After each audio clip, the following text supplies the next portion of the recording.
Então, hoje a gente vai dar continuidade sobre o assunto DPOC. Eu vou dar uma retomada daqueles assuntos que a gente já havia comentado e depois eu volto aqui nesses vídeos que eu tinha dito para vocês.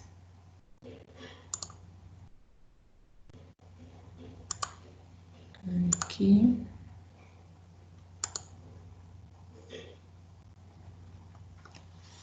Vamos lá. Quem tiver com o computador, dá o play nesse vídeo que está no slide aparecendo para vocês. Está aparecendo um vídeo para vocês? Já dei play. Já? É bem rapidinho. Esse vídeo, pessoal, é só para a gente lembrar sobre a mecânica do diafragma, né? Lembra que eu falei para vocês lá? Na inspiração, olha lá no vídeo, o diafragma desce e na expiração ele sobe, né? Essa é a mecânica do diafragma. Então, a gente precisa lembrar disso para a gente entender como que a gente vai orientar esse paciente, certo? E como que os incentivadores inspiratórios ou expiratórios vão trabalhar nessa musculatura, tá? O diafragma, como vocês viram lá no vídeo, ele é um divisor, né? Ele divide a parte pulmonar e cardíaca das nossas vísceras. E ele, nesse formato de cúpula, ele abrange desde as suas inserções no externo, na vértebra e nas costelas, né? Então, ele promove essa dinâmica torácica que precisa ser toda pensada, né? Quando eu falo de aparelho respiratório, eu tenho que lembrar de todos esses pontos de inserção do diafragma que podem estar retraídos, seja na parte das costelas, seja no externo, seja na parte vertebral, para que haja essa liberação, tá? Então, vocês podem observar depois em algumas alterações ortopédicas que a pessoa tem um problema na coluna. Na região de inserção do diafragma, vai ter algum déficit respiratório, vai ter uma excursão respiratória dificultada. Então, não adianta eu só trabalhar a coluna, eu tenho que trabalhar também a parte respiratória, tá? Então, por isso que a gente tem que entender que o nosso corpo é como um todo, tá? Deixa eu passar aqui. Então, isso aqui a gente tinha falado na aula passada, a diferença das doenças pulmonares obstrutivas das restritivas. A obstrutiva eu vou ter uma resistência ao fluxo, num geral, pela presença de secreções, certo?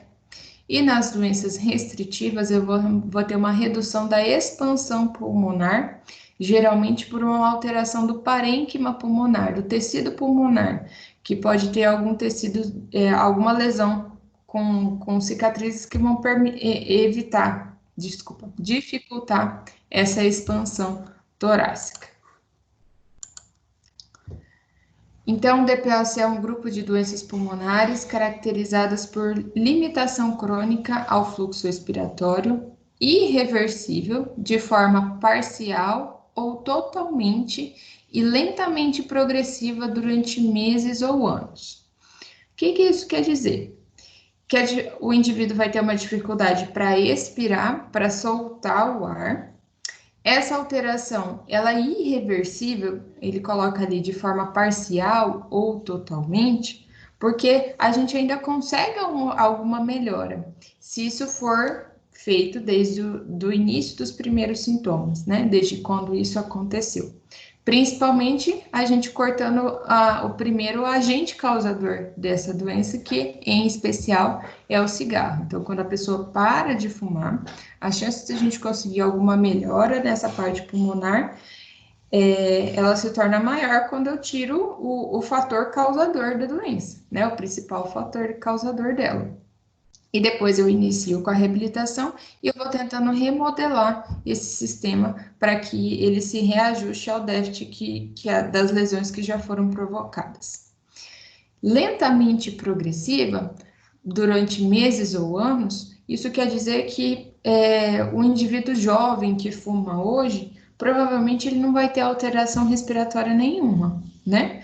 Mas, ao longo dos anos, conforme ele manter este vício, lá na frente é que ele vai manifestar os sinais. Assim como era lá na arteriosclerose, né? A gente falou do consumo de gordura, desregrado ao longo da vida, o cigarro vai funcionar da mesma forma, né? O indivíduo inicia esse consumo, né? Na idade mais jovem, e ele permanece com o vício. Então, enquanto é jovem, ele não tem manifestação nenhuma.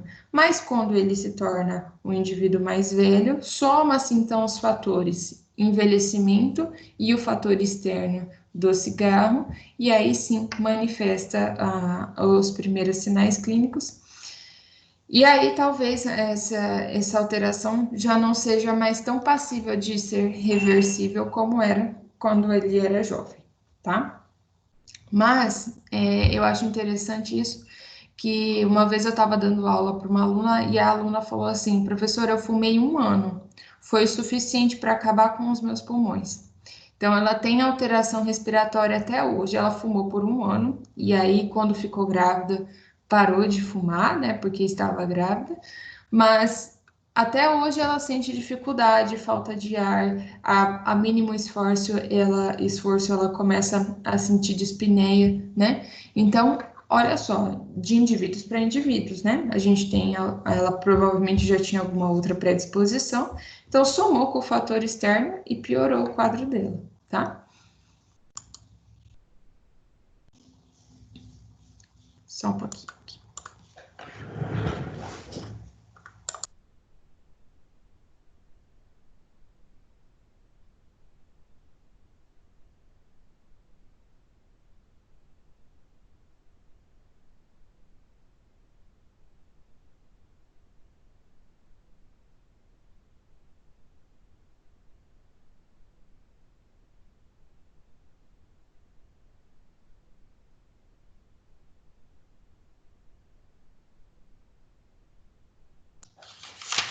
Voltei.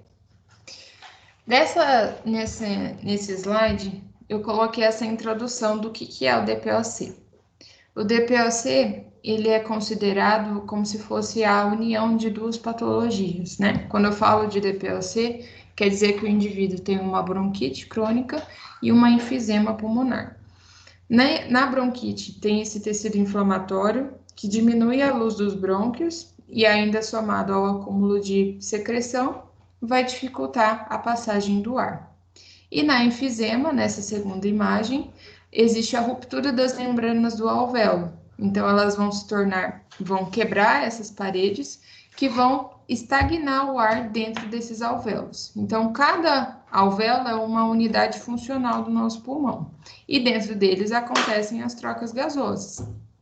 Quando essas paredes são rompidas, é como se fosse uma bolha, né? Em vez de ter várias bolinhas, eu vou ter uma bolha dentro esse alvéolo se torna uma cavidade maior, que ela perde essa elasticidade, essa capacidade de troca gasosa e de expelir o ar também, né? Nesse movimento da expiração, porque como ele é uma unidade funcional, quando ele funciona, ele também funciona nessa expiração, nessa eliminação do ar, tá?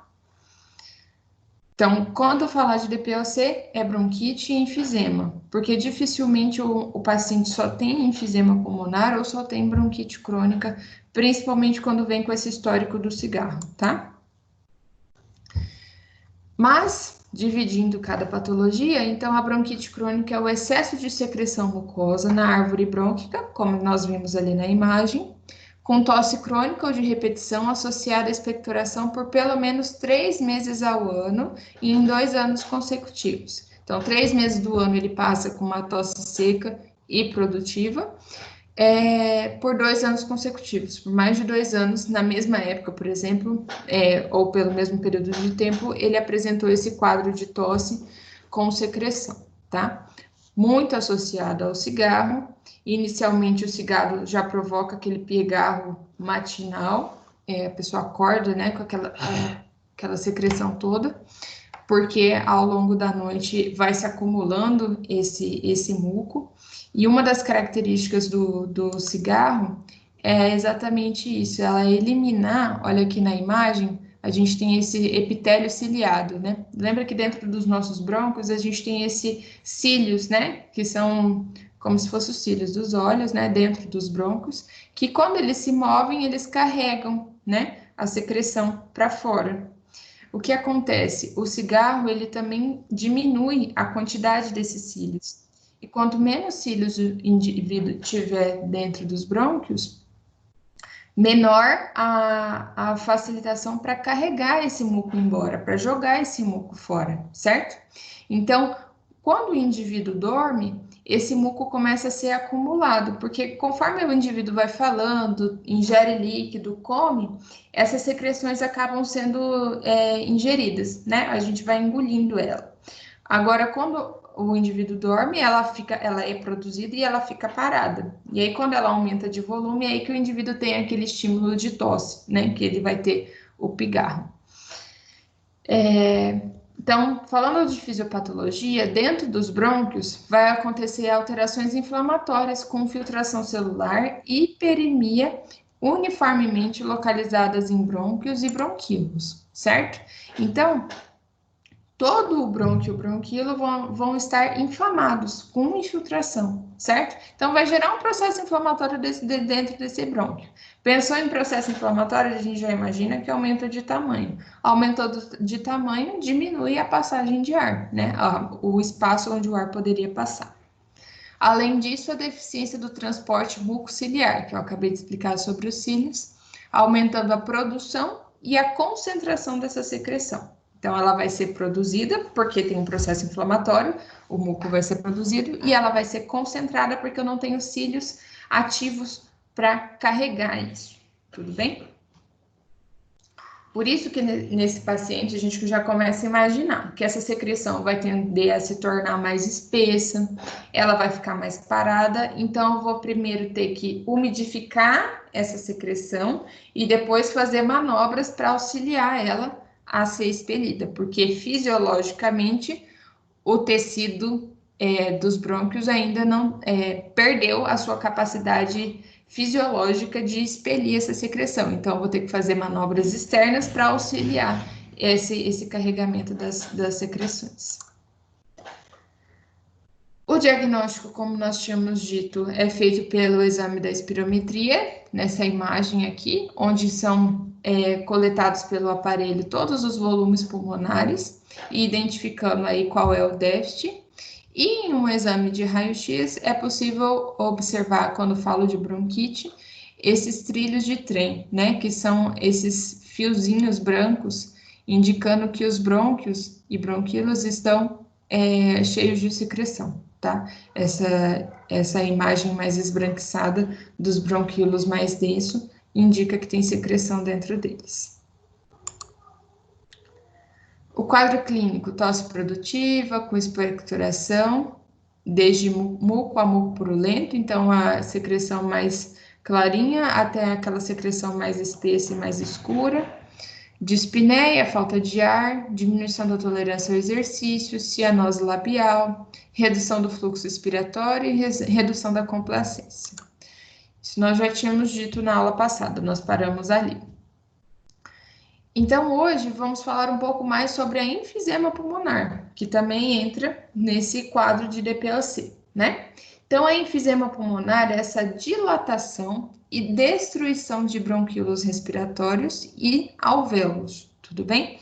Provocando, olha lá, um alargamento anormal e permanente dos espaços aéreos distais, levando ao aprisionamento de ar, ou air tapping, ou autopip. O que isso quer dizer? Olha aqui na imagem, nós temos um pulmão saudável, com os alvéolos cheios de cachinhos de uva, como a gente brincou lá na aula passada, né? O indivíduo foi fumando, essas paredes alveolares foram sendo destruídas, tudo bem? Então, elas vão sendo destruídas, então vai ter essa dilatação desse grupo alveolar, certo? Então, no final, que é essa imagem do alvéolo preto aqui, além dele destruir as paredes, ainda tem essa impregnação dessa coloração escura que o cigarro provoca. O que vai acontecer?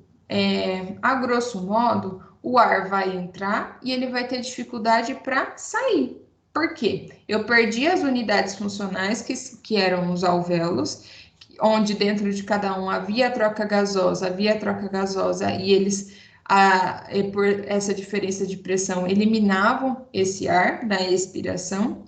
Esses alvéolos estão destruídos, vai acontecer do ar entrar e ficar. Se ele fica, ele também concentra CO2. Então, o paciente vai eliminar menos CO2. Então, ele vai estar sempre com essa dificuldade de cansaço, de falta de ar, porque também tem uma concentração de CO2 que deveria ser eliminada e fica concentrada dentro do organismo do indivíduo, causando toda essa clínica de rebaixamento nele,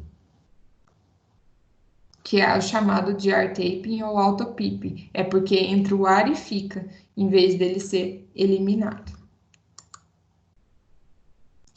A fisiopatologia dela, da enfisema pulmonar, ela tem essa via, né, de tentar explicar pela substância de alfa-1 antiprotease. Ela é uma substância que naturalmente dentro do nosso organismo, ela tem a função de inibir a protease, que a protease, ela destrói as fibras elásticas do nosso pulmão. Então, se ela ficar extremamente ativa, ela está destruindo as fibras elásticas, então o pulmão vai perder a sua elasticidade e vai se tornar rígido, certo? O que acontece no paciente com DPOC, em especial provocado pelo cigarro, tá? Vai acontecer uma deficiência dessa enzima alfa-1 antiprotease e que vai, então, se ela não existe, ela não inibe a protease fica ativa, destrói todas as fibras elásticas, certo? O tabagismo, ele vai provocar essa inflamação e lesões dos pulmões, com redução do movimento ciliar e aumento da produção de muco e dessa enzima elastase. Então, o cigarro, junto com uma predisposição que o indivíduo já tenha, por exemplo, de ter uma deficiência dessa alfa-1 antiprotease, juntos eles vão destruir o tecido elástico do pulmão, tornando ele rígido com maior dificuldade para expiração, certo? Então, quanto mais fatores externos existem, pior a clínica desse paciente.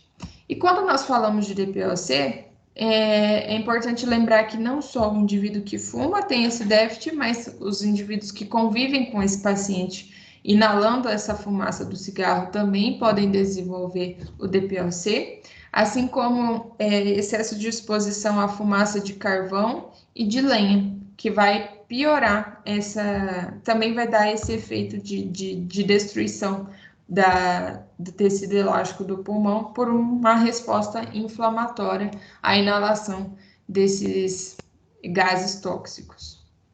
Tudo bem? Vou caminhando, ninguém está falando nada. Então, tem essa tríade do cigarro, certo? Então, o cigarro, ele aumenta a elastase, a enzima que vai destruir esse tecido elástico do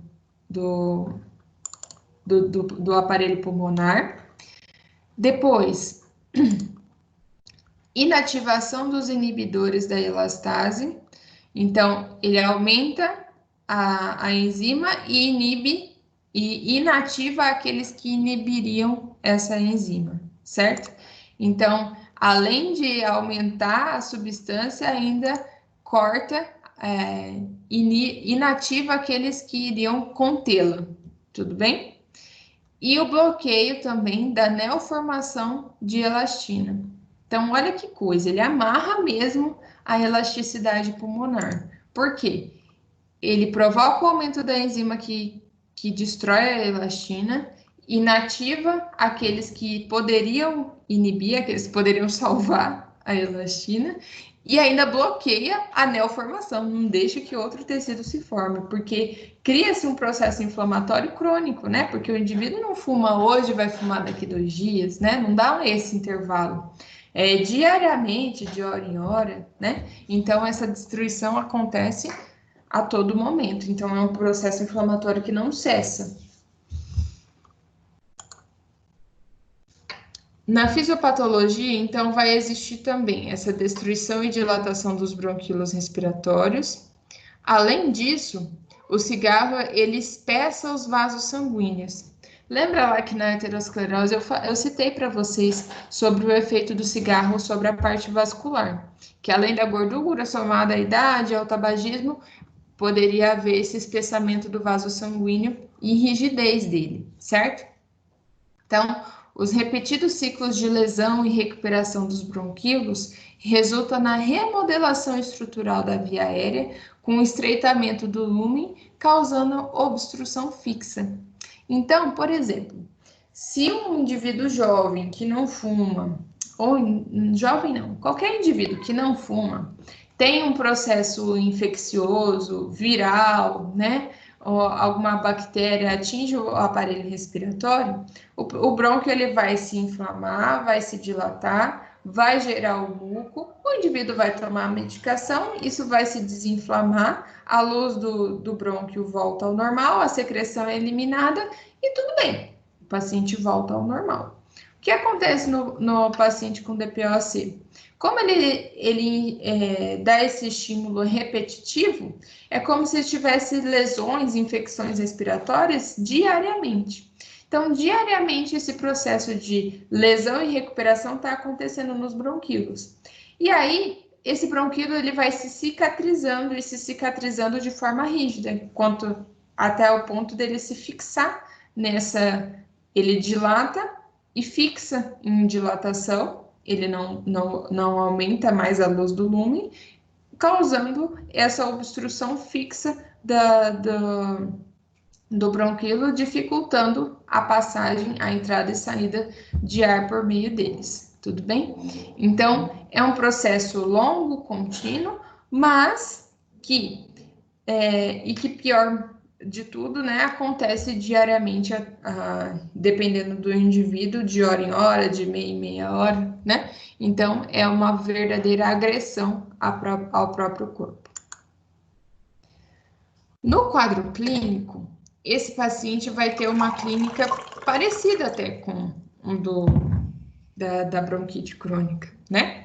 Mas aqui a gente vai falar um pouco dos volumes, tá? Que a gente tinha citado lá na aula passada, a gente relembrou esses volumes quando eu perguntei lá naquele primeiro quadro do gráfico pulmonar, né? Que vocês estudaram lá na CMFs. Então, esse paciente, na espirometria, ele pode apresentar um aumento da capacidade pulmonar total. Porque essa capacidade pulmonar total é a soma de todos os volumes. Então, ele vai ter um volume residual aumentado, porque o ar vai entrar e vai ficar, não vai conseguir eliminar, tudo bem? Então, nem todo volume alto é benéfico também, né? Então, o volume residual alto quer dizer que o pulmão não está conseguindo eliminar todo o ar que entra. Então, ele entra e fica, não consegue ser eliminado totalmente. Então, esse volume vai estar aumentado, causando, então, um aumento também da capacidade pulmonar total, porque eu tenho um volume a mais que vai somar nesses outros, vai dar um falso aumento que a gente acharia que seria positivo, mas não. Esse aumento de volume residual não é bacana. Eu quero que ele seja menor, porque não é para ficar ar dentro do pulmão, ele precisa ser eliminado, tá? Ele pode apresentar como dispneia, que é a falta de ar, com pouca tosse e uma expectoração discreta. Quando o indivíduo só tem enfisema, o que é difícil, né? Porque geralmente o paciente vem com enfisema e bronquite. E na bronquite crônica, aí sim a produção de secreção é maior. Diminuição da complacência pulmonar e torácica. Então, é aquele paciente que você vai avaliar a expansibilidade torácica dele, você coloca as mãos sobre o pulmão dele e pede para ele inspirar e expirar, sua mão praticamente não mexe, né? Então, se vocês colocarem a palma da mão agora de vocês sobre o tórax e puxar o ar profundamente, as mãos de vocês devem se mexer, né? Já no paciente com DPOC, ele vai perder essa mobilidade torácica. Isso que a gente já tenta, quer muito ganhar dentro da reabilitação, porque eu quero ganhar essa complacência pulmonar, essa elasticidade pulmonar, tá? Então, dentro do quadro clínico também, estenose bronquiolar, que é esse estreitamento dos brônquios, e resistência ao fluxo aéreo, seja pelo estreitamento do brônquio, seja pela presença de secreção, que vai dificultar o ar de entrar e sair. Eu coloquei esse quadrinho aqui, esse esquema sobre o DPOC, que está presente em um livro, mas acho que vai ficar um pouquinho ruim para vocês lerem. Eu vou mandar ele vou postar ele no portal para depois vocês lerem ele com cuidado. Ele frisa esse artigo sobre a manifestação sistêmica do DPOC. O que isso quer dizer? Que o DPLC não vai provocar alterações apenas pulmonares, ele vai provocar toda uma alteração no organismo, certo? Nesse esquema aqui, ele dá uma resumida, e eu quero que vocês frisem aqui para a flechinha da direita, das manifestações sistêmicas. Então, DPOC, manifestações sistêmicas. Ele vai aumentar o processo inflamatório, certo? Então, vai ter um processo inflamatório ativo.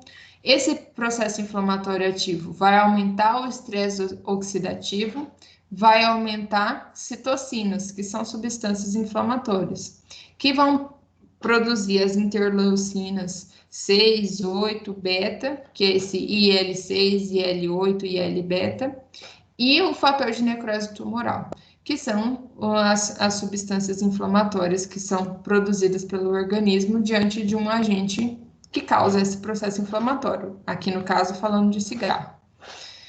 Esse aumento de estresse oxidativo e de processo inflamatório provoca uma anorexia e uma desnutrição. O indivíduo ele perde também o paladar pelo cigarro, que o cigarro também destrói essas células gustativas que vão dar sabor ao alimento, então ele vai perder um pouco desse sabor da boca. E aí ele vai tender a perder peso, a se alimentar menos, porque se vocês conhecem alguém que fuma muito, esse indivíduo às vezes deixa de comer para fumar, né? Então ele deixa de se alimentar, então ele vai evoluir para uma anorexia, uma destruição, que vai provocar o quê? Se o indivíduo não se alimenta bem, ele vai perder massa muscular, né? Então ele vai ter uma disfunção muscular periférica, tá? Os músculos periféricos vão ter essa redução. Ele vai ter, então, consequentemente, uma diminuição da tolerância ao exercício, porque se ele não tem músculo, também não tem capacidade pulmonar, no mínimo o esforço que ele fizer, ele vai cansar. Se ele sabe que ele vai cansar, ele deixa de fazer. Ele fica mais sedentário e aí a qualidade de vida dele vai diminuir, certo? No outro ramo aqui, ele vai falar das alterações pulmonares mesmo do DPLC. Então, vai reduzir o volume expiratório e vai provocar uma hiperinsuflação, tá? Então, vai ser aquele pulmão que ele encheu e ficou. Ele fica hiperinsuflado. Ele não desinsufla, tudo bem? Então, ele vai ficar sempre cheio, o que vai provocar uma limitação ventilatória, dispneia, que é a falta de ar, limitação das AVDs, porque ele vai ter falta de ar para tudo que ele fizer, ele vai ficar descondicionado, vai diminuir a tolerância ao exercício, vai diminuir a qualidade de vida. Então, entendam que é um ciclo vicioso e que eu não posso ver esse indivíduo com DPOC só como um pulmão com deficiência. Ele é um corpo todo que vai padecer por conta dessa alteração pulmonar, certo? Então, tratar um indivíduo com DPOC, eu preciso falar com uma nutricionista para alterar a parte nutricional dele, eu preciso falar com uma psicóloga para ajudá-lo a se livrar do vício do cigarro, eu preciso falar com um educador físico para auxiliar ele na manutenção de uma atividade física regular. E eu, fisioterapeuta, vou olhar não só essa parte respiratória, mas também muscular periférica. Por isso que a gente quebra paradigmas de ficar assoprando balão, usando aquele, até esqueci o nome daquele aparelho que a gente nem usa mais, Respiron, aquelas bolinhas, né, que sobe e desce para fazer reabilitação respiratória. Não, reabilitação respiratória é exercício associado a incentivadores respiratórios? Sim, mas eu tenho que movimentar esse paciente. Eu tenho que dar mobilidade da caixa torácica. Como que eu dou mobilidade para a caixa torácica? Tenho que mexer membro superior, eu tenho que mobilizar esse tronco, eu tenho que fortalecer o core, ele tem que ter força do abdômen para ele se estabilizar, eu tenho que ter força em membro inferior para se estabilizar.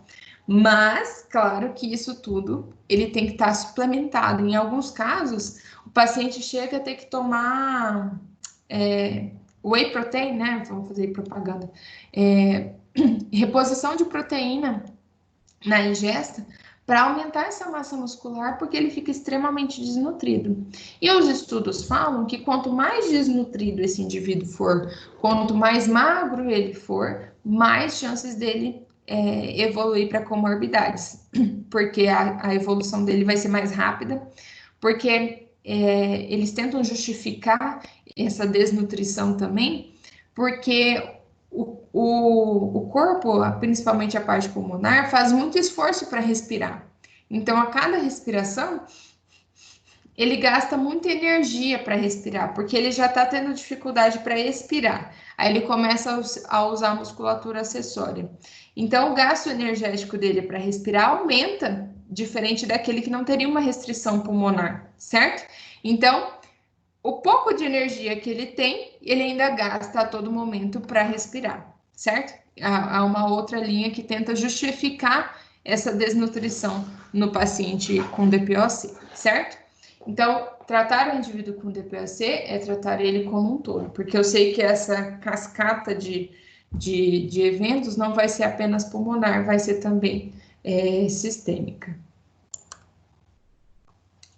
Então, além da espirometria, é de praxe quando o indivíduo vai no pneumologista, porque geralmente ele procura um pneumologista, um médico, quando ele está com algum quadro infeccioso mais grave que não passa, né?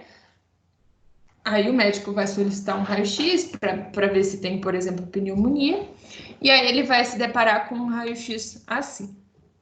Queria que vocês me sinalizassem o que vocês veem de diferente nesse raio-x. Pode ligar os microfones aí. Jaqueline pode responder lá no WhatsApp, se quiser.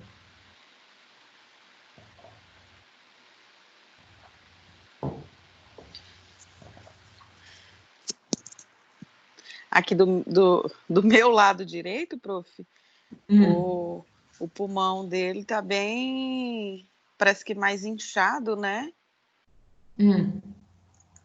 E embaixo, assim, você vê que o outro tá mais branco e esse tá mais escuro. Sei lá, é diferente assim embaixo. Tem as manchas brancas do lado.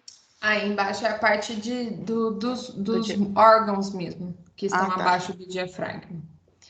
Eu quero que vocês observem o formato do diafragma. Lembrem lá daquele vídeo do início, tá? A posição das costelas e o formato desse pulmão dele.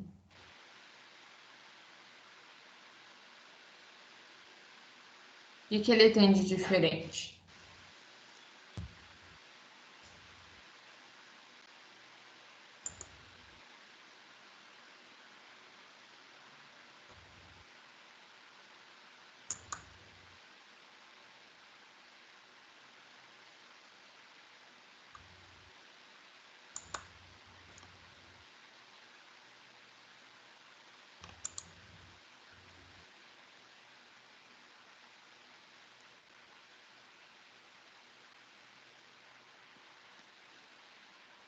O que eu notei mesmo foi desse do lado direito, que daí ele tem as ondulações assim, o outro tá bem cheinho, não dá pra ver só os risquinhos brancos do lado esquerdo, mas do lado direito ele é todo como se fosse deformado, né?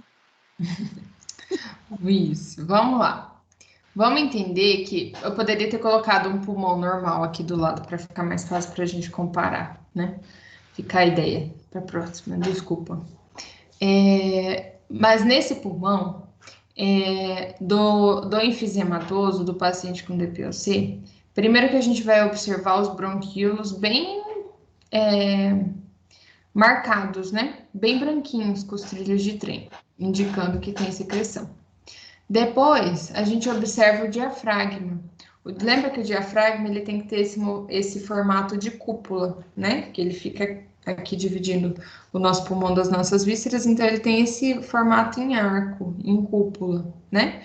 Observem que lá no paciente nesse do raio-x, ele tende a ser mais reto, ele perde essa cúpula toda, tudo bem? Então ele fica reto. Por que ele fica mais reto? Porque ele está hiperissuflado.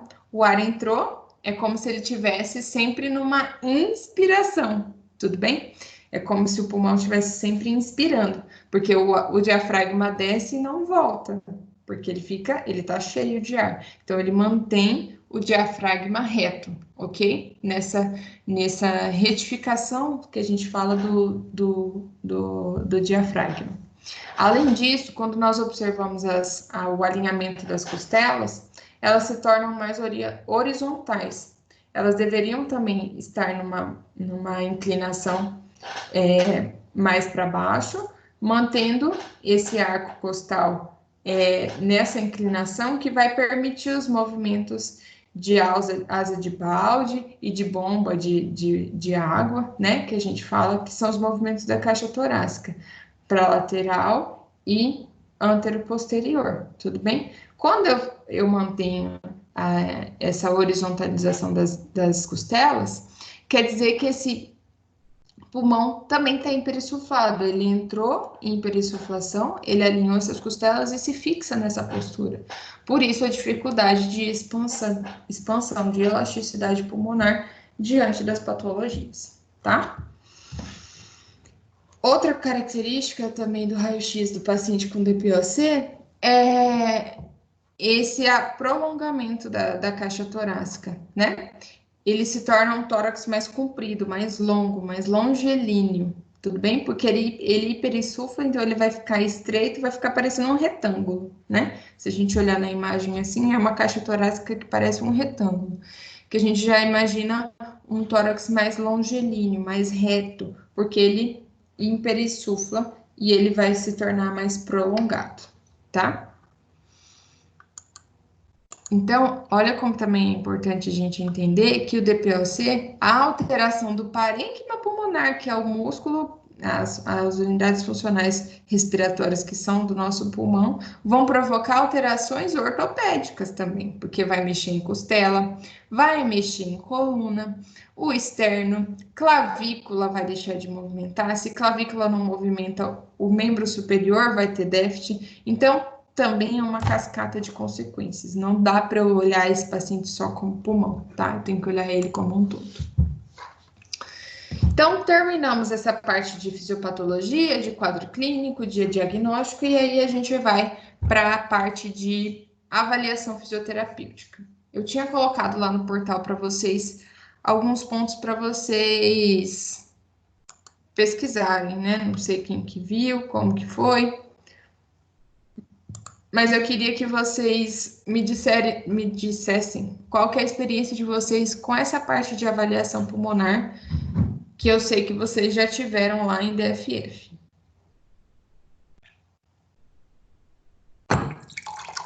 Principalmente a parte de inspeção.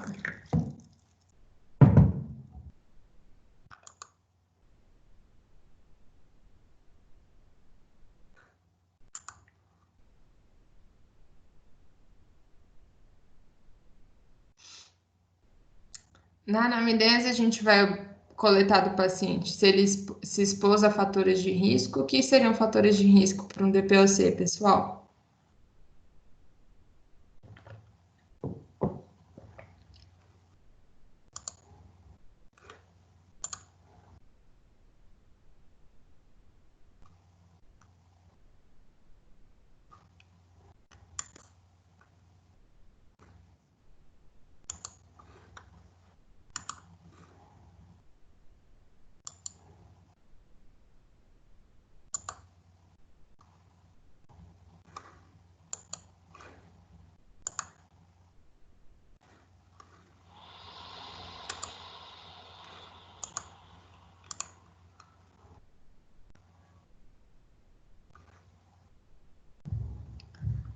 Vamos lá. Jaqueline está respondendo aqui. Ela disse que fez a atividade, que teve bastante dificuldade porque só lembrava dos tipos de tórax. E a avaliação com a fita métrica, né? Que faz na INS e na IS para avaliar essa parte de expansibilidade. Vamos lá. Padrão respiratório. O que é um padrão respiratório, pessoal? Ana Kelly, Poliana, Luiz Henrique. O que vocês lembram?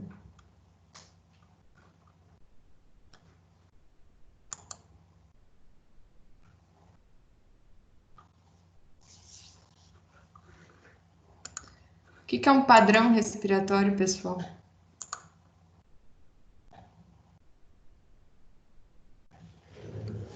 É a atividade da musculatura acessória.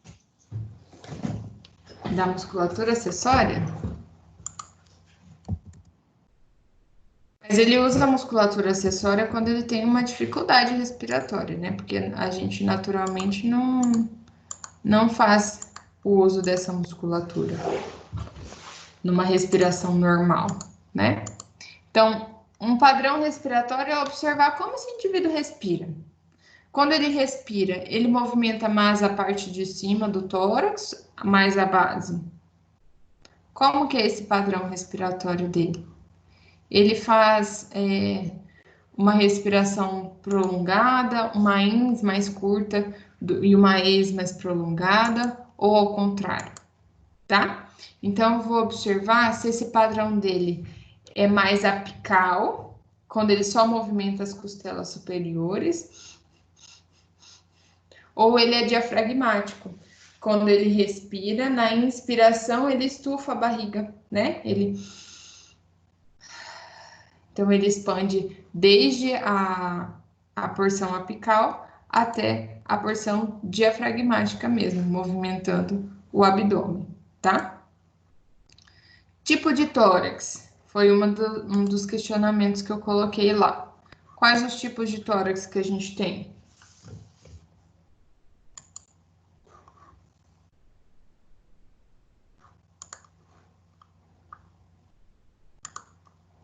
Tem o plano, tem o globoso, né? O cifótico. Deixa eu dar uma olhada aqui que eu fiz um resuminho para mim não esquecer. E tem mais outro aqui. O escavado e o cariforme. Isso. Então, vamos lá. E o globoso, eu não me recordo de ter visto esse termo, globoso, mas ele é como? Me explica, como que é esse globoso? É o intônio, professora, o globoso, o intônio, o tórax em globo. Entende? Intonel, né? Intonel ou em barril, né? Ele é um dos tórax presentes que podem aparecer no DPOC por essa hiperinsuflação. Então, ele aumenta o diâmetro antero-posterior, certo? Então, tórax em barril. Tórax também ele pode ser cifótico quando o paciente é extremamente corcunda, né? Então, ele aumenta essa cifose torácica, projeta a cabeça da frente e fica igual um corcunda de Notre Dame, né? Infundiliforme, já ouviram falar desse nome? Ou pectus escarvatum? Ou tórax de sapateiro, né? É o tórax que ele tem o externo para dentro. Então, essa porção do externo ele é mais profunda. As costelas ficam mais saltadas e o externo mais para dentro, criando como se fosse uma cavidade aqui. Principalmente a porção mais inferior do externo, ela é mais profunda. Geralmente ela vem por uma alteração genética mesmo, o indivíduo já nasce assim.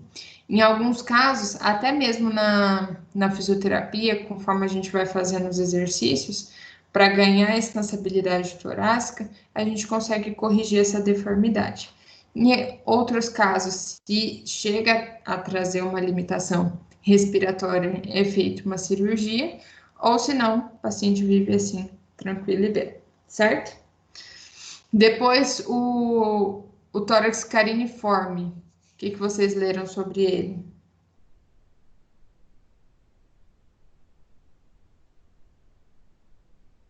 Que é o que a gente vai falar semana que vem.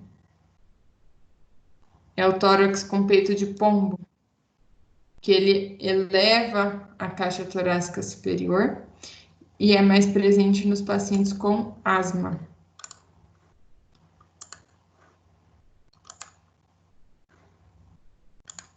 Tudo bem? Oxigenação. Como que eu avalio a oxigenação do paciente?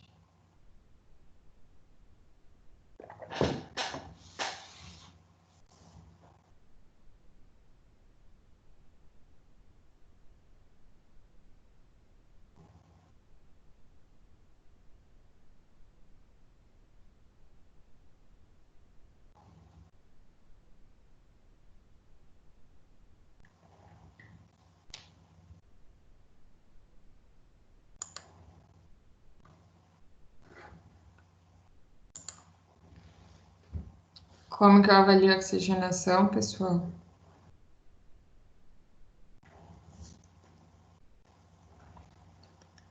Como que eu vejo se Pelo ele tem tamanho do tórax cianose? seria, não, prof? Pelo tamanho do tórax? É, que eu tinha visto mais ou menos isso. A oxigenação é saber se o sangue está sendo oxigenado, se está tendo troca gasosa ou não. Ah, tá, eu tô confundindo. Como que vai ser um paciente que tem cianose? O que ele vai apresentar?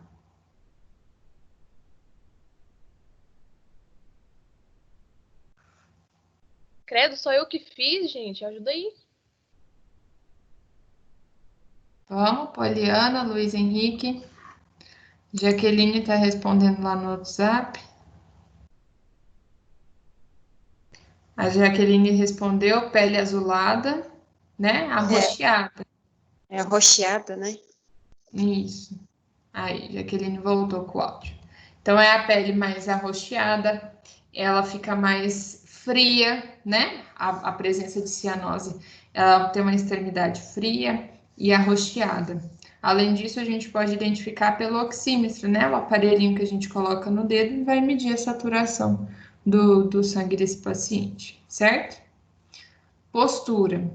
Geralmente, o paciente ele adota uma postura em flexão, que é uma postura que ele vai ter um pouco mais de facilidade para respirar, tá? Eles até brincam que é a postura do professor, que é uma postura assim, projetada para frente, tá? Toda vez que ele ficar em pé, ele projeta o corpo para frente, para respirar melhor. Ele é uma postura que facilita essa expansibilidade torácica. Tiragem e frêmito tóraco-vocal. Já ouviram falar? Tiragem, a Jaqueline disse que teve dificuldade, né? Sim, professor. Eu olhei um monte de coisas, assim, tipo uns PDF de faculdade, sabe? E porque é muito parecido com o flemito, tóraco vocal, o jeito, assim, não tinha muito falando sobre avaliação, falava o que era, causa, sabe? Mas avaliar. Tá. Vamos falar do frêmito, então, primeiro, que eu da tiragem, eu vou colocar um vídeo aqui para vocês. O frêmito tóraco-vocal, vocês coloquem a mão no tórax de vocês, uma mão em cada lado, uma da esquerda e outra da direita. Vocês vão colocar as mãos aqui no ápice e vão falar 33. E vocês vão observar a vibração que o ar faz quando vocês falam 33.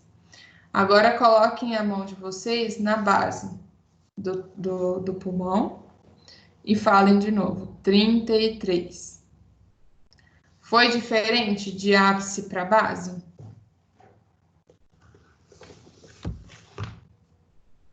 Ah, então essa avaliação é igual a do flemito, né, professora? Do quê?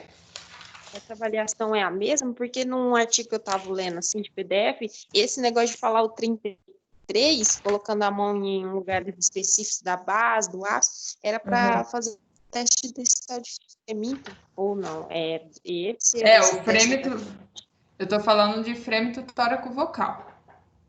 Ah, Esse é o teste para a gente avaliar o frêmito tóraco-vocal. 33, que é a avaliação de quanto o... Porque para a gente falar, a gente precisa de ar entrando e saindo, certo? Então, quando eu falo 33, eu provoco uma vibração, que é o ar entrando, para eu conseguir verbalizar esses números, certo? Então, frêmito tóraco-vocal, eu vou avaliar o quanto de ar que está entrando e saindo quando... Se esse ar está conseguindo ser capaz de vibrar a minha caixa torácica quando eu falo, certo? E sempre ele vai ser maior em ápice do que em base, ok? Em pacientes que tiverem o tom de voz um pouco mais grave, essa vibração também vai ser maior, tá? Depois a tiragem. Aqui. Então, frêmito tóraco-vocal, as mãos sobre o tórax e solicitar que o paciente fale 33. A gente vai observar a vibração do pulmão durante o curso respiratório. Então, o pulmão direito vai ter um frêmito um pouco mais vibrante que o esquerdo, porque o brônquio pulmonar, lembra que eu falei que o direito ele é mais calibroso do que o esquerdo? Então, ele é maior a luz do vaso, então ele vai vibrar mais. Vocês vão sentir o pulmão direito vibrando mais do que o esquerdo. E o som do frêmito é mais intenso nas bases dos indivíduos que têm voz mais grave e mais baixo quando a voz é mais aguda, né? Então, por exemplo, eu aqui, quando eu faço em base, eu quase que não sinto nada, tá? Mas em quem tiver um tom mais grave de voz, provavelmente vai sentir mais essa vibração em base, tá? Percussão torácica. Então, a percussão torácica, a gente vai percutir entre os espaços intercostais, né? Entre uma costela e outra. Eu vou colocar o meu dedo em cima, entre uma costela e outra, e vou percutir em cima dele, tudo bem? E aí eu vou querer ouvir um som de tambor, que quer indicar que tem ar lá dentro, tudo bem? É para eu percutir e ter um som mais timpânico. Eu não quero aquele som maciço de batendo em madeira, tudo bem? Eu quero o som de batendo em tambor, ok? Que é o som indicando que tem ar dentro desse pulmão. Deixa eu mandar o link. Eu achei que eu tinha colocado aqui. Deixa eu só olhar aqui se eu coloquei. Não. Eu vou mandar o link do vídeo da tiragem que eu não consegui baixar, foi isso. Eu não consegui baixar ele para pôr aqui, mas eu mandei, vou mandar aqui no WhatsApp, tá? No grupo.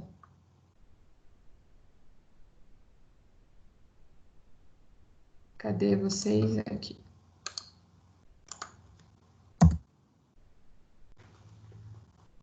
Abram lá no grupo do WhatsApp o vídeo da tiragem. A tiragem é esse movimento involuntário não, ao contrário que acontece entre os espaços torácicos, onde o paciente ele vai inspirar,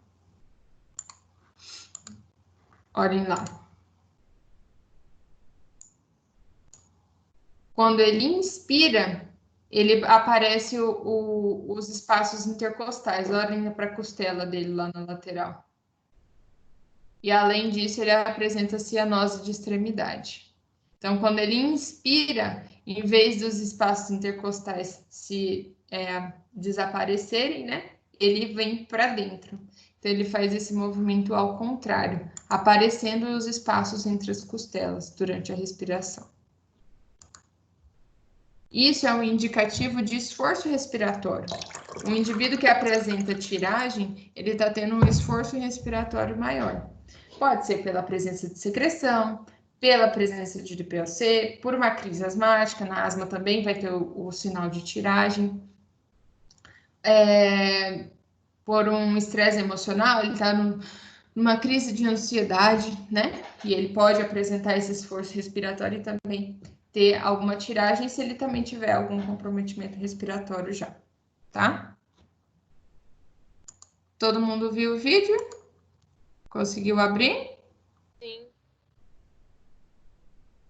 Deu para visualizar um pouco? Alguém aqui tem asma? Da turma? Eu saiba, não. Eu também não. Não? Então, vamos lá. Falamos da percussão, agora a avaliação do tórax, né? Deixa eu só colocar aqui. A expansabilidade torácica, que a gente já vai, eu tinha pedido para vocês também. A inspeção, vou ver se esse tórax é brevilíneo, cianótico, hipoxêmico, se tem cianose labial, se o paciente está sonolento, se tem tosse produtiva, que são características que podem acontecer no paciente com DPOC. No exame físico, eu vou observar se ele tem uma expiração prolongada, se ele consegue fazer, né? Uma expiração prolongada. E na ausculta, a Ingrid mandou para vocês aquele link, né? Para a gente ter as diferenças de sons, que é legal, quem não viu, dá uma olhadinha lá no grupo de novo, abre no WhatsApp, tem os sons das auscultas, tá? Então, o sibilo vai ser aquele som de fino, né? Como se fosse um assobio. O ronco vai ser mais um som mais grosseiro, mesmo de ronco mesmo. E crepitação vai ser mais um parecendo os fios de cabelo, tá? O uso também da musculatura acessória vai indicar essa fraqueza dos músculos respiratórios. Então, musculatura acessória, a gente falou lá na semana passada, esternocleido, escalenos, uso do serrátil anterior e abdômen para fazer essa... Tá? Faça uma expiração forçada agora, puxa o ar profundo e força a expiração. Vocês vão usar a musculatura acessória, vão usar abdômen, vão usar serrátil, tá? Então, isso, quando eu tô forçando, eu tô fazendo uma corrida, eu tô fazendo uma esforçada, tá? Mas no paciente, ele tá em repouso e tá fazendo essa respiração forçada. Então, é porque ele tá com dificuldade mesmo da musculatura ventilatória, que não deveria estar usando. Aí vocês imaginam como que vai ficar esse externo, como que vai ficar esse escaleno, né? Se a gente naturalmente já tem tensão dessa musculatura por conta do estresse e tarará, imagina num paciente com doença respiratória. Isso aqui vai estar uma pedra, duro, duro, duro, duro, duro, com uma contração a ponto de causar dor, desconforto, o paciente vai perdendo a qualidade de vida ainda mais, vai perder a mobilidade de cervical, e aí é aquele tratamento em cascata que eu disse para vocês, né? Tensiona a cervical, vai provocar alterações de alinhamento cervical, vai prejudicar o movimento de membro inferior, vai dificultar a funcionalidade desse paciente dentro de casa e no trabalho. Os pontos de ausculta pulmonar que a gente já tinha citado, vocês conseguiram treinar em casa? Tentaram? Fingiram que não viram? Como que foi?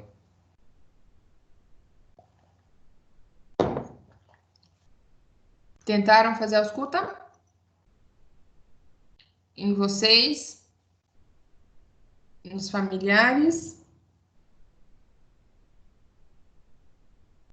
Nada, nada? Já que tentou?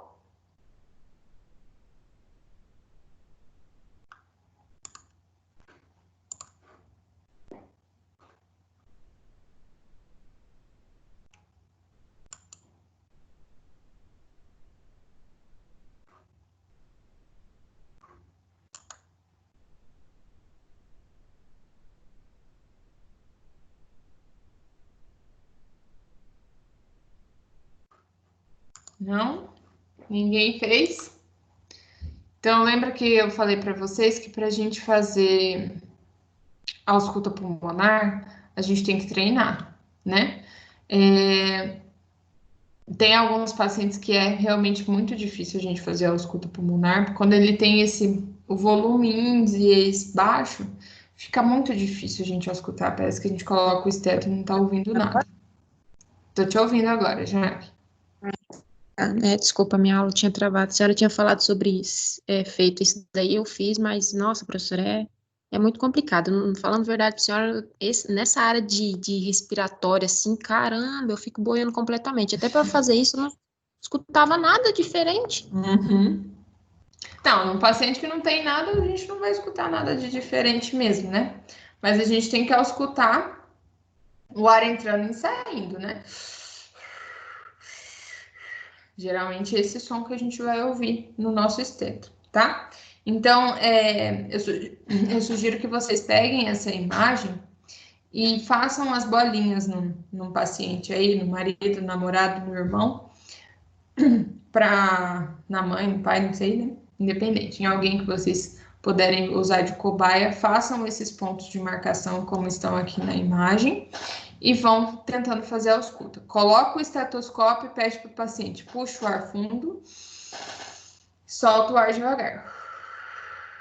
Tudo bem? Então, vocês vão observar o som que o ar faz quando ele entra e sai dos seus pulmões, dos pulmões do paciente. E vocês vão observar a diferença dos pontos. Se ele vai ter um som maior em ápice, ou em base, ou no médio, vai ser mais na porção anterior ou mais na porção posterior, tá? Então, vocês vão observar se existe essa diferença e vocês vão marcando. O nome que a gente escreve na ficha de avaliação para esse som que a gente vai escutar é murmúrio vesicular, tudo bem? Então, murmúrio vesicular aumentado ou murmúrio vesicular diminuído, tá? Ou murmúrio vesicular normal, que é o que você não entendeu, que não tem alteração nenhuma, certo? Sem alterações. É isso que a gente vai escrever na ficha. Então, murmúrio vesicular em ápice, por exemplo, normal. Murmúrio vesicular diminuído em base, por exemplo, com presença de roncos ou com presença de sibilos, com presença de crepitações, quando você escuta um som diferente, tudo bem? Como eu vou saber se esse som é diferente? Ausculto os outros pontos do pulmão, né?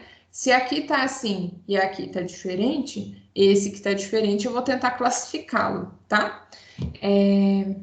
Esses sons diferentes que a gente vai ouvir, ronco, subilo ou crepitação, são chamados de ruídos adventícios, que é isso que a gente vai escrever na ficha, né? Ou às vezes na ficha vem assim, ausculta pulmonar. Aí tem, só para a gente marcar o X, né? Murmúrio vesicular ou ruídos adventícios. Daí você vai escrever em frente de ruídos adventícios. Por exemplo, roncos presentes em base direita anterior ou base esquerda posterior, tá? Então, onde você auscultar? Isso é normal, tá? A gente avaliar. A gente às vezes pega o paciente, ele tem ronco na parte, por exemplo, em apical anterior, e você vai auscultar apical posterior, já não tem ronco, tudo bem? Então, isso vai fazer toda a diferença eu discriminar a posição, porque é onde eu vou manobrar. Eu vou manobrar lá nas costas? Não, eu vou manobrar aqui na frente, para mobilizar essa secreção que está aqui anterior, para ele eliminar ela, tudo bem? Na avaliação ainda, expansibilidade torácica. Como que vocês encontraram que avalia expansibilidade torácica?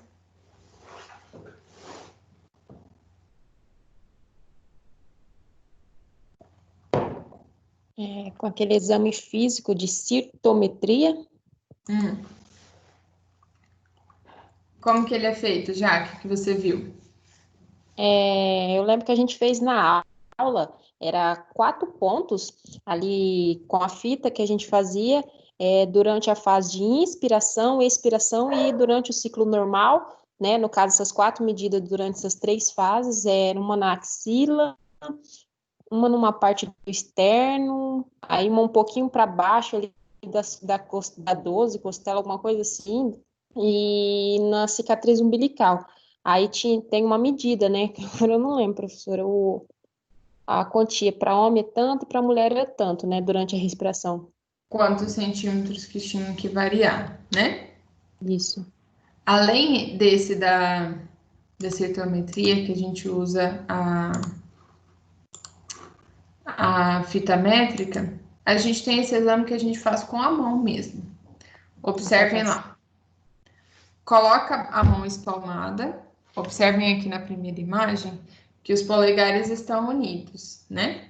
E aí, quando ele vai inspirar, os polegares se afastam.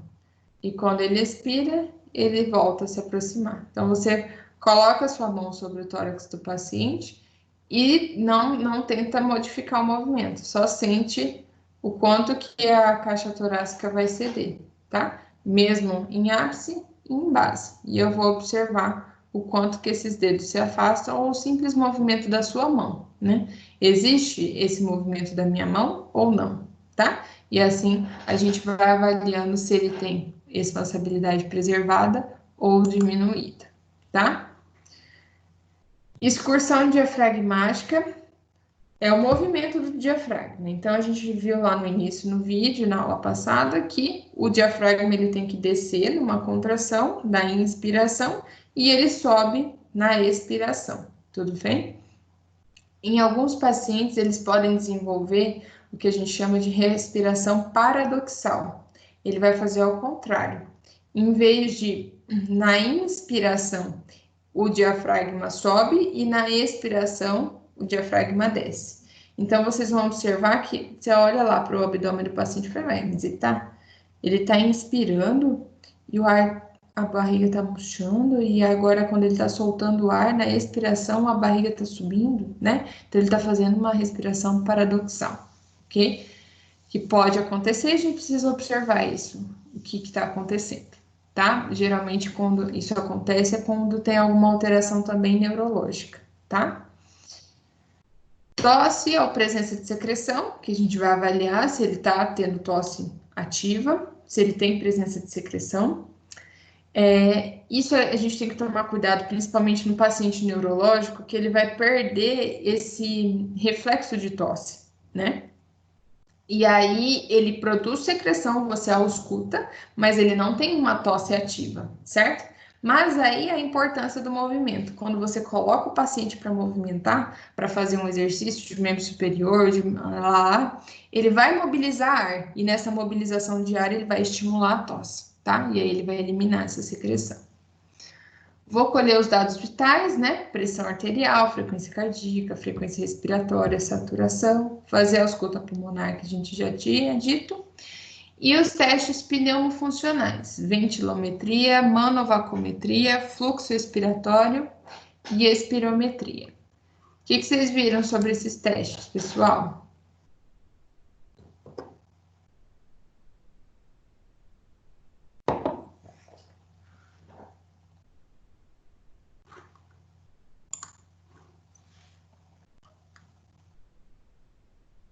Nada, nada?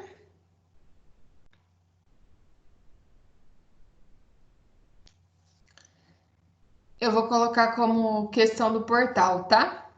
Para vocês responderem para essa semana, porque das próximas patologias que a gente for estudar, precisa saber o que são esses testes, mas são testes que a gente vai avaliar a parte de volume respiratório, a parte de pressão com que o ar entra e a pressão com que o ar sai, que é a manovacometria, o fluxo respiratório, quanto que é expirado, e a espirometria, que é aquele teste que a gente falou lá no início para diagnóstico do DPOC. Mas eu gostaria que vocês pesquisassem mais sobre esses testes, que são testes que a gente usa antes de prescrever qualquer outro tipo de exercício. Manovacômetro, por exemplo, para a gente dosar o quanto de pressão que eu vou usar dentro dos outros aparelhos, dentro da fisioterapia, tá? Depois dos tipos de tórax, eu tinha dito para vocês sobre o ângulo de Charpy. Não sei se vocês já se lembram. Sei que vocês tiveram, porque quem fez DFF de membro superior tem essa avaliação de tórax, tá? O ângulo de Charpy é o ângulo que a gente avalia o ângulo que é formado pelas últimas costelas e o externo, tudo bem? Então, aqui no nosso rosto externo, quando finaliza as últimas costelas, junto com o externo, eu vou unir os meus polegares e vou colocar a lateral do meu dedo ao longo das últimas costelas, tudo bem? E eu vou observar o ângulo que é formado com os meus polegares. Se é um ângulo igual a 90 graus, maior ou menor do que 90 graus.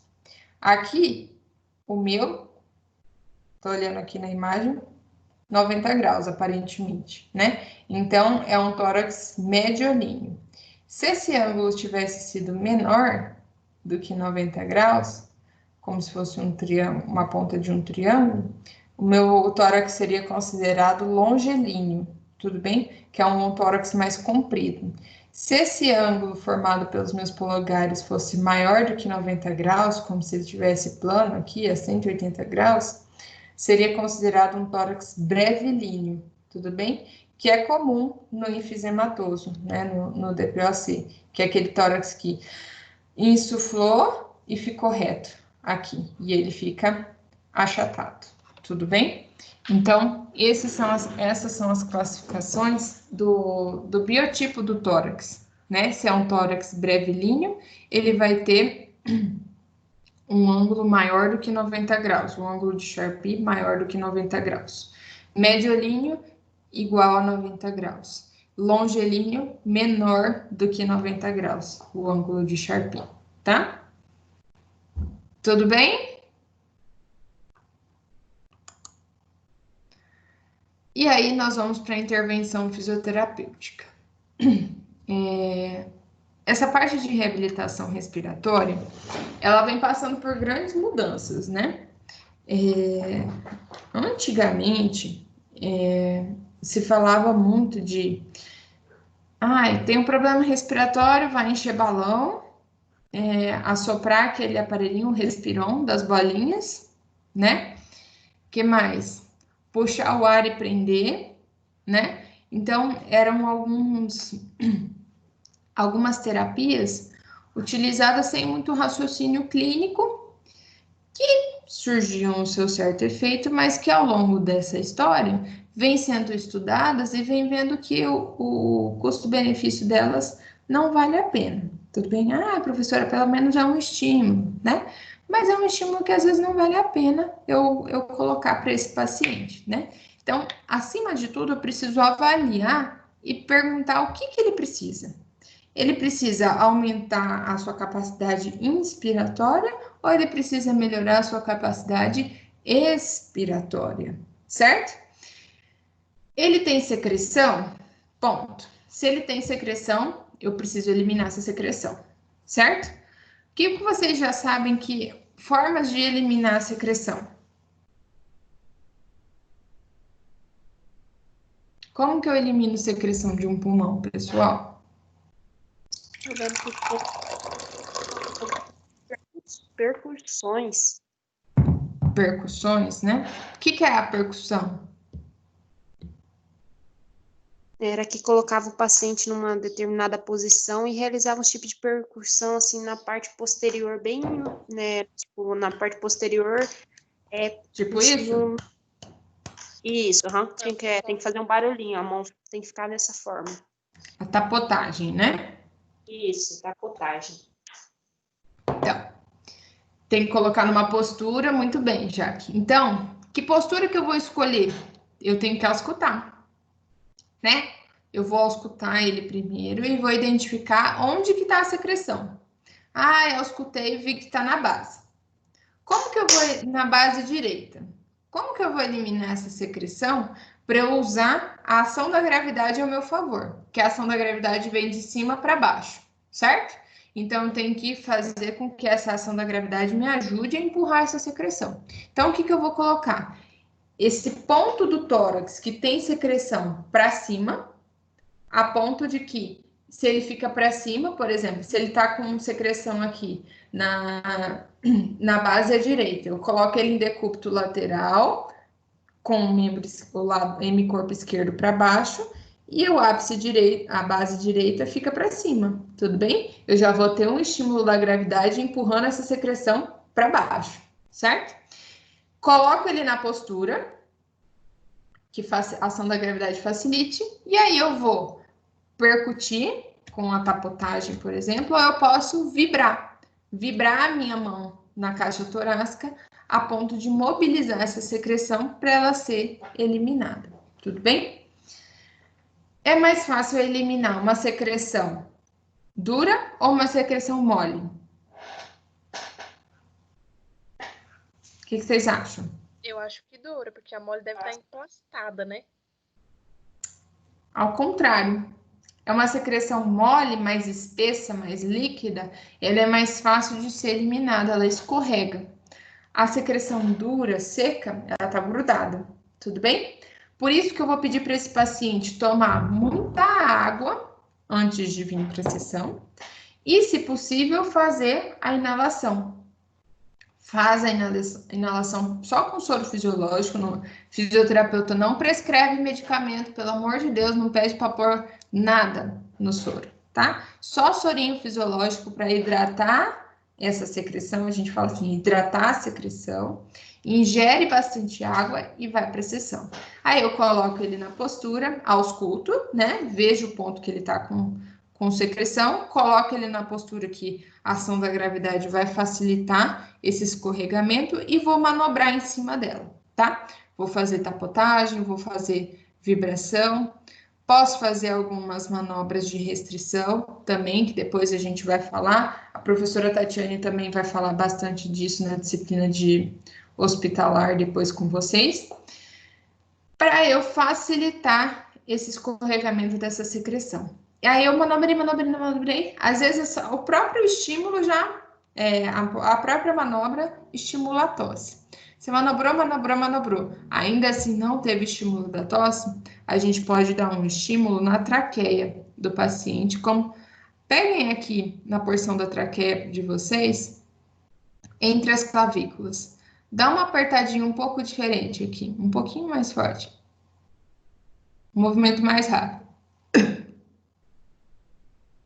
Vai dar vontade de tossir, não vai? Quase que volta as coisas aqui. Mas a gente vai dar pede pro... Se o paciente ainda não teve estímulo de tosse, a gente dá um estímulo bem rapidinho aqui na traqueia para estimular ele a tossir, tudo bem? Ou então, puxar o ar bem fundo e soltar bem rápido. Quando ele faz esse huff, né? Que é uma manobra que a gente faz, a gente estimula, acelera esse fluxo respiratório e junto com a aceleração vem a secreção que precisa ser eliminada, tá? Além disso, nós vamos ter dispositivos de oscilação de vias aéreas, que vão ser alguns aparelhinhos que eu vou mostrar a foto para vocês já já. Flutter, o shaker ou a capela, que são aparelhos que o paciente ou vai assoprar ou vai inspirar sobre eles. Pressão expiratória positiva, que é o uso da PIP ou com a máscara de PIP.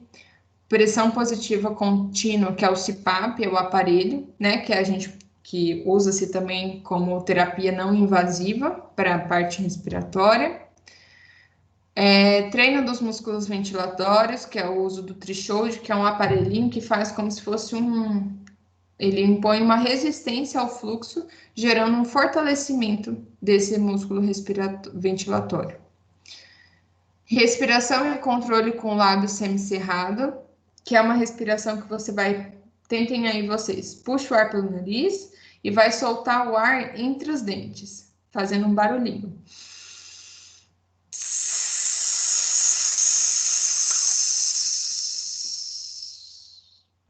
Tudo bem? Onde nessa respiração eu vou impor uma resistência à expiração, dando um estímulo a esse músculo ventilatório. Aí eu tenho que cuidar mais uma vez, eu tenho que avaliar esse paciente. Se ele já está usando muito musculatura acessória, se eu colocar o freno labial, vai ficar ainda mais difícil. Então, eu tenho que ponderar as técnicas. É que eu vou citando todas as técnicas, mas não quer dizer que vai usar em todos os pacientes. Eu tenho que avaliar se vai ser viável para cada um ou não. Treinamento aeróbico, treinamento de força muscular, certo? Para todos, né? Caminhada, bicicleta, natação, musculação, sim. né, dentro do limite dele, da carga desse paciente, é preciso. Como eu disse para vocês, o movimento é o melhor exercício. Você pode aprender 1000 técnicas de padrão respiratório, ter aparelhinho para lá, para cá, tarará, mas o movimento, o exercício é aquilo que vai mobilizar a secreção, hidratando, vai ingerindo água, movimentando. Eu vou melhorar a mobilidade dessa caixa torácica, eu vou dar funcionalidade para membro superior, funcionalidade para membro inferior, vou melhorar a qualidade de vida dele e dar esse aporte de capacidade pulmonar para ele, tá? Além disso, a cinesioterapia para mobilização da caixa torácica, alongamento e exercícios ativos de membro superior, tronco e membro inferior, tá? Os aparelhinhos que eu tinha dito para vocês, aqui com a máscara, é o aparelho de CPAP, né, que é o aparelho de pressão positiva contínua. Esse aqui do lado do CPAP, que parece que tem uma mola dentro, esse é o Threshold. O cachimbinho azul é o shaker. Dentro do shaker, ele tem uma bolinha de metal. Essa bolinha de metal é como se fosse um peso, né? Então, o paciente vai inspirar e expirar nesse cachimbinho. E quando ele assopra no cachimbinho, essa bolinha de metal, ela vai vibrar, tudo bem? E essa vibração, eles entendem que essa vibração volta para dentro da caixa torácica e vai mobilizar essa secreção e vai ser capaz de ajudar a eliminar a secreção. Entenderam o raciocínio? Então, tem uma bolinha de metal dentro do cachimbinho azul aqui, que está na foto. O paciente vai inspirar. Quando ele solta o ar dentro do cachimbinho, essa pedra vai vibrar e essa vibração vai ser transmitida para dentro da caixa torácica, vai mobilizar essa secreção e vai ajudar ele a eliminar. Tudo bem? E aqui embaixo a capela, que é um aparelho similar ao shaker, também utilizando esse esquema de vibração. Tudo bem? Para a gente continuar essas partes, a parte de sistema respiratório, das patologias respiratórias, para a semana que vem eu preciso que vocês leiam a unidade 4.2, vou fazer perguntas em sala de novo, valendo nota, e estudem sobre os testes, espirometria, ventilometria, manovocometria, tá? Para a gente discutir e entender como que vai ser o tratamento desses pacientes depois, ok? Dúvidas do conteúdo de hoje? A senhora vai deixar escrito lá no portal, né, prof? Vou sim. Pessoal, como vocês disseram que é o primeiro contato que vocês estão tendo com essa parte de respiratório, eu sugiro que vocês assistam novamente essa aula, né? Aproveitem que ela vai estar gravada. Então, a dica que eu dou, leiam o conteúdo da 4.1 e reassistam essa aula de hoje, que eu vou postar lá no portal.